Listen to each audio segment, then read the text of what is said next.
Hello, this is Lenny, aka MediocreMilton, back with another Fortnite Save the World video. In this video, I'm going to be showing you 3 Constructor Hero Loadouts that just about any player in the game can make. Even if you're just starting out or have only been playing for a few months, you should have access to all these heroes. So let's get started real quick. And what do I mean by base heroes? So real quick, we're going to go to Armory Collection Book. First section is heroes. The top section here, all these heroes, soldiers, constructors, ninjas, outlanders, these are all base heroes. My previous video, I covered soldiers. I'm going to leave a link to that at the end of this video, so if you're interested, you can go watch that. We're also going to be doing one on ninjas and outlanders. This one's going to be covering constructors.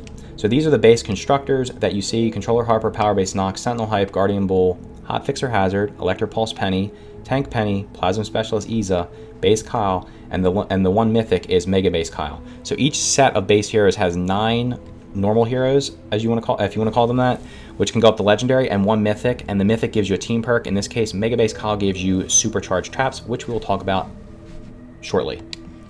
So real quick, let's go over and take a look at the 3 hero loadouts that I came up with using just the base heroes.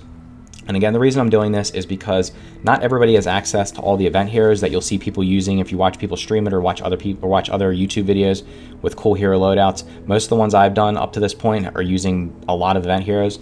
So this is to help people that are just starting out, or maybe you've been playing for a few months, you just are missing some key aspects of some of those hero loadouts, to see that you can actually build pretty solid loadouts using just the base heroes. So for starters, we're going to be using Base Kyle in our first loadout. Base Kyle has Lofty Architecture. Lofty Architecture gives you increased building health of 84%. So what that means is your building structures basically have nearly double health just by putting his base down. So if a wall had 100 health, now it's got 184. If it's got 1,000, now it's got 1,840. It's got, like I said, nearly double health. It makes it very hard for the enemies to destroy them. You can even tank multiple propanes using this if you're using metal or stone. Team perk, there's 2 choices. There's recycling or supercharged traps. You can use either one, honestly, it doesn't really matter. Recycling is going to give you mats back depending on how big your base is and whether or not you get more mats back based on the number of tiles connected and also whether they've upgraded to the 2nd or 3rd tier. Either way, you can use this or supercharged traps, which we'll talk about on the next loadout. For support, we're going to use power modulation, which is Power Base Nox, and what he does is he heals walls 4% of their health over 10 seconds. So if a wall has 100 health, you're going to get 4 health back every 10 seconds. And what that does in conjunction with the extra wall health is it just keeps your walls constantly healthy. So as long as the enemies aren't just sitting there constantly beating on it, you'll be able to get health back. And these are the 2 main heroes you'll see me using a lot of times when I'm doing like retrieve the data missions or even the refuel the home base. Anything where I'm not really worried about eliminating the enemies, I'm worried about delaying, because if you're not aware, most of the objective missions where you're defending an objective, so you have atlases, you have retrieve the data, you have deliver the bombs, you have repair the shelter, evacuate the shelter, and ride the lightning, I think, and then you have refuel the home base. I think that's pretty much all of them right now. You don't actually have to eliminate any enemies. You only have to eliminate enemies in the encampment missions. I think that's about it. That's the only one where you and then there's the eliminate and collect mission, the new eliminate and collect missions, where you actually have to eliminate a certain number of enemies, or you have to eliminate a certain group of enemies in order to succeed.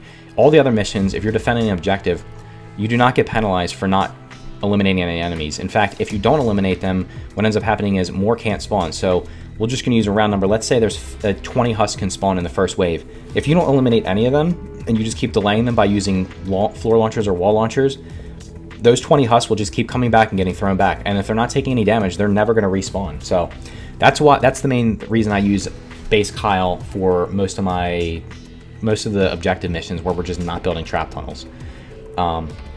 After that, this is the wildcard slot, Mega Base Kyle. I just threw him in here. It gives you an extra one tile for base. You could also throw in Survivalist Jonesy or just about anybody else you want to use.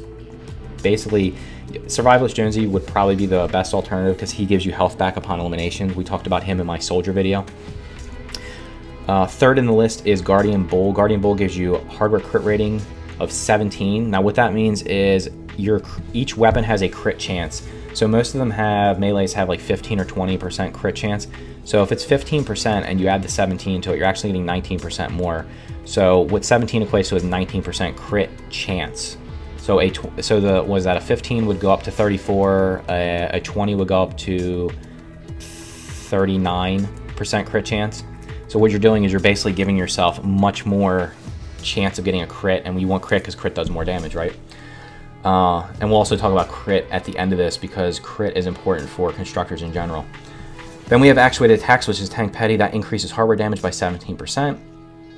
And lastly, we have Assassination, Assassin Sarah, who gives you Assassination. Dealing melee damage, grants 1 stack of Assassination, up to 5 stacks, lasts 5 seconds, and increases melee weapon damage by 4.5%. Don't be misled by the swords there. It applies to all melee weapons. Now, before we go on, real quickly, I'm going to show you what we mean by hardware, because hardware weapons are a specific type of melee weapon. And real quick, to get an idea what they are, you can go down to melee weapons in your collection book.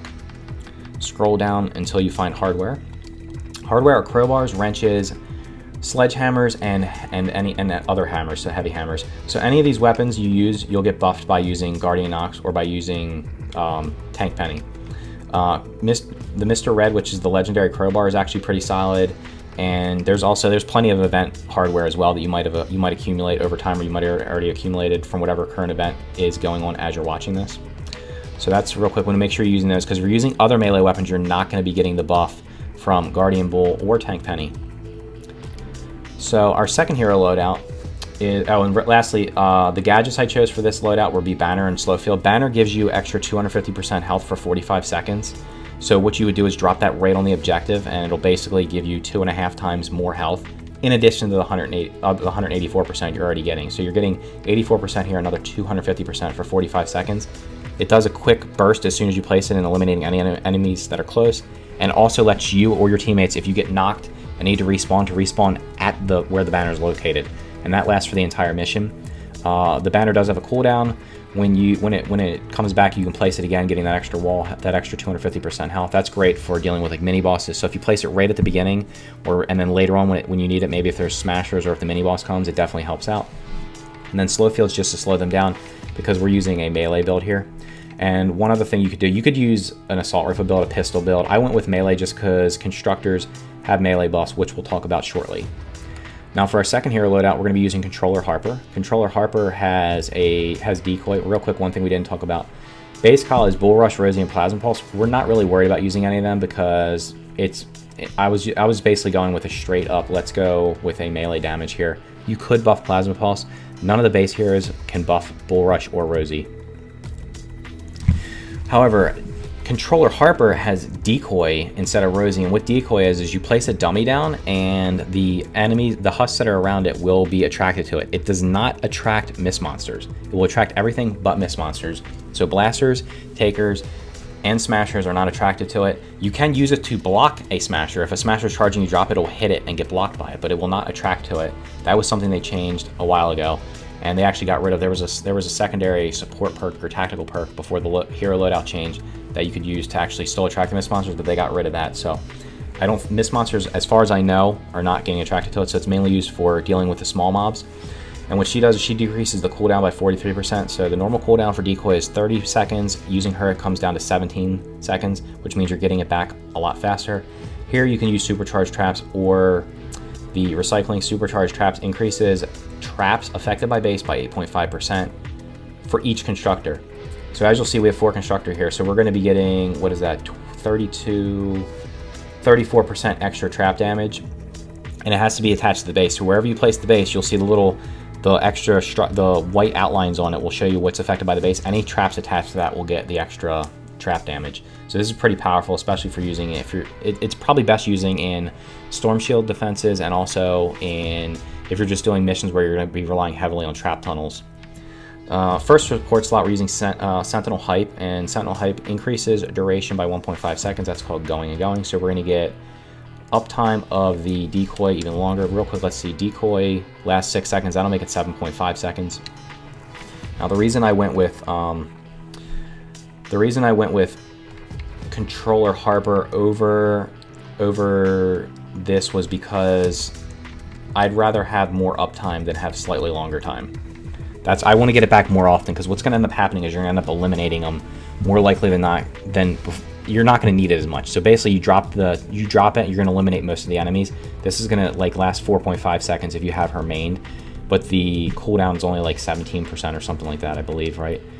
It is 17%, yeah. So I'd prefer to have more uptime. I'd prefer to have it more often rather than have slightly more uptime.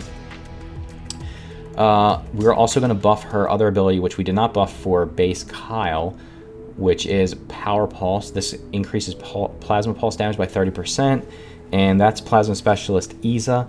And what Plasma Pulse is it drops these little energy balls down, and then they just explode and do damage to nearby enemies. So that works really well with Decoy. So you drop the Decoy, wait till the enemies come to it, drop the Plasma Pulse, and it just hits them pretty hard. Then we have the same 3 last perks or supports as we had on the base Kyle. So we have Hardware Crit Rating, which is Guardian Bull, Actuate Attacks, which is Tank Penny, and Assassination, which is Assassin Sarah. Again, these synergize really well with Decoy. So you drop the Decoy, you either use the Plasma Pulse, you're hitting them with the melee attacks, or you're using gadgets, which in this case, I'm using Stationary Hover Turret instead of Banner, because when you drop the Decoy, all the enemies get attracted to it. You can throw up the Hover Turret to take them out. Also, Hover Turret would be good for taking out those enemies that are not attracted by it, like Blasters or Takers or Smashers, because it has a pretty long coverage if you have it maxed out. And then last but not least is Slow Field, which, again, this would be good for, since we're using melee here, basically slowing down the enemy. So if you get rushed by some Smashers, just throw this down, slow them down quite a bit, and take them out with your melee. And then our third and final Constructor Hero Loadout focuses heavily on melee, and that is using Guardian Bull as our main. Guardian Bull increases Hardware Crit Rating by 50, and what that equates to is an extra 37.5% crit chance. So if you have a weapon that's got 15 base crit chance, this is going to bump it up to 52.5, and if you have one that has 20, it's going to go up to 57.5. That means literally every other swing is going to crit. Now, real quick, we'll talk about why that's important, and that's because all Constructors have, as a class perk, Kinetic Overload.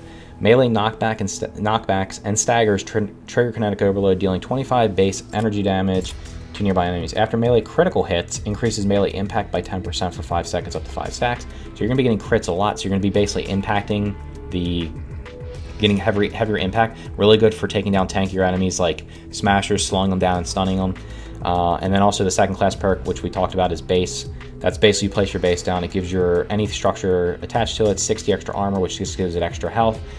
And it goes out 4 segments. 4 segments means you place it down on a square, and it goes out four segments in every direction, so that you're getting basically a 5x5, basically, or 4x4, 5x5 structure. And then if you have Mega Base, you can actually get extra 3 tiles, so it'll be 7x7, which is a massive structure. So that's good for using, like I said, on Storm Shield defenses or bigger. If you have big area coverage, maybe for like multiple Atlas missions, it's good for. Supercharged Traps, Recycling, either one you can use here, it doesn't really matter. We're going to use Tank Penny for the hardware damage, Assassin Sarah for the extra melee damage with Assassination, and then we're going to use Controller Harper, so for the Decoy cooldown, because he does have Decoy. We're going to use Sentinel Hype for the extra Decoy time, since we're not getting the full cooldown reduction when we main Controller Harper. So this is going to give us the most, we're going to get the Decoy most often and have it up as much as possible using these two. And then lastly, again, we have Plasma Specialist Isa for the Plasma Pulse damage of 30%. So again, when you're not doing melee damage, just drop those Plasma Balls. And then same gadgets as the previous loadout, where we have Stationary Hover Turret and Slow Field, which we've already covered real quick. So real quick, we can also look at the other Constructors that are in there, and I'll tell you why I didn't focus on them. So one we didn't use at all was Hotfixer Hazard. Hotfixer fixes walls faster.